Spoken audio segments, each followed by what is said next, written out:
ఇప్పుడు ఊహించుకోండి, లక్షలాది మంది ఒకే మంత్రాన్ని మనసులో జపిస్తూ ఒకే లక్ష్యంతో ఒకే దారిలో నడుస్తుంటే అక్కడ ఎలాంటి అద్భుతమైన శక్తి పుడుతుందో అదే మీరు అరుణాచల గిరి ప్రదక్షిణలో అనుభూతి చెందే సామూహిక చైతన్యం.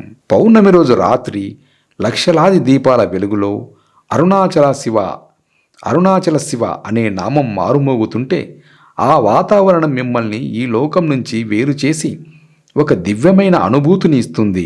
మీ పక్కన నడిచే వ్యక్తి ఎవరో మీకు తెలియకపోవచ్చు, వారి భాష వేరు కావచ్చు, కానీ మీ ఇద్దరిని కలిపేది ఒకే ఒక భక్తి. అక్కడ ఆస్తి అంతస్తు చూడరు, ధనిక పేద తేడా ఉండదు, అందరూ సమానమే, అందరూ శివభక్తులే. ఈ ఐక్యత భావన మనలోని అహమ్మును తగ్గించి మనమందరం ఒకటే అనే గొప్ప సత్యాన్ని తెలియజేస్తుంది. ఇది మాటల్లో వర్ణించలేని అనుభవం, ప్రతి ఒక్కరూ స్వయంగా అనుభవించాల్సిన అద్భుతం. అరుణాచల గిరి ప్రదక్షిణ అంటే కేవలం 14 కిలోమీటర్ల నడక కాదు, అది మీ కర్మలను శుద్ధి చేసే ఒక యజ్ఞం.